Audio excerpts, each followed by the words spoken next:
എന്താണ് ക്രിസ്തുയേശുവിനുള്ള സ്വാതന്ത്ര്യം? അതൊരു ആത്മവെളിപ്പാടാണ്.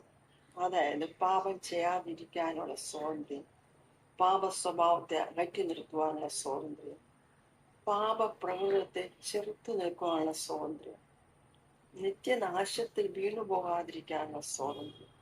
ക്രിസ്തുയേശുവിനെ രക്ഷകനായി സ്വീകരിച്ച എല്ലാവരും തന്നെ ക്രിസ്തുവിൻ്റെ ആത്മാവ് വസിക്കുന്ന മന്ദിരമാണ്.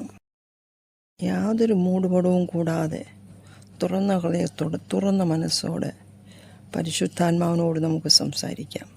ക്രിസ്തുവിൻ്റെ ആത്മാവിനോട് പറ്റിയിരിക്കുന്ന സംസാരിക്കുന്ന ആലോചനകളും അള്ളപ്പാടുകളും ചോദിക്കുന്ന സംശയങ്ങൾ ചോദിക്കുന്ന ഒരു വ്യക്തിയോട് കർത്താവിൻ്റെ ആത്മാവ് സ്വാതന്ത്ര്യത്തോടെ ഇടപെടും.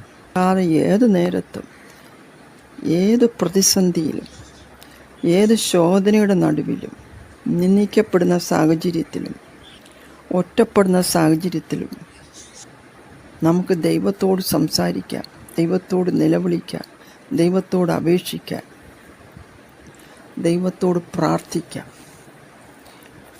ഇതെല്ലാം ക്രിസ്തു യേശുവിലൂടെ നമുക്ക് ദൈവം നൽകിയിരിക്കുന്ന സ്വാതന്ത്ര്യമാണ്. ക്രിസ്തു യേശുവിലൂടെ സ്വർഗസ്ഥ പിതാവ് നൽകിയിരിക്കുന്ന ഈ സ്വാതന്ത്ര്യം സന്തോഷത്തോടെ അനുഭവിക്കാൻ നമുക്ക് കഴിയാത്തത് കൊണ്ടാണ് പലപ്പോഴും ആത്മീയ കൃപകൾ ചോർന്നു പോകുന്നത്.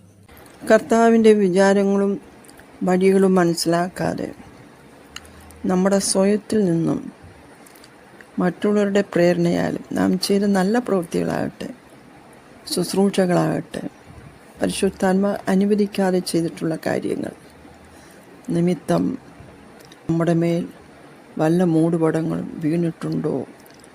നമ്മിൽ വസിക്കുന്ന പരിശുദ്ധാത്മാവിനാൽ നമുക്ക് മനസ്സിലാക്കാൻ കഴിയണം. കർത്താവ് തന്നെയല്ലേ പറഞ്ഞത്, നീ എന്നെ വിളിച്ചപേക്ഷിക്കുക, നീ അറിയാത്ത മഹത്തായും അഗോചരമായ വൻ കാര്യങ്ങളെ ഞാൻ നിന്നെ അറിയിക്കും. ക്രിസ്തുവിലുള്ള സ്വാതന്ത്ര്യം ശരിക്കും നാം ഉപയോഗിക്കാത്തത് കൊണ്ടാണ് ആത്മീയ വെളിപ്പാടുകളും ദർശനങ്ങളും ബ്ലോക്കായി പോകുന്നത്. അതുകൊണ്ട് തന്നെ മൂടുപടം നീങ്ങി നാം ക്രിസ്തുവിലുള്ള സ്വാതന്ത്ര്യം ക്രിസ്തുവിലൂടെ വെളിപ്പാടിനാൽ സന്തോഷത്തോടെ അനുഭവിച്ച് മുന്നേറാൻ കർത്താവ് നമ്മെ ഏവരെയും സഹായിക്കട്ടെ.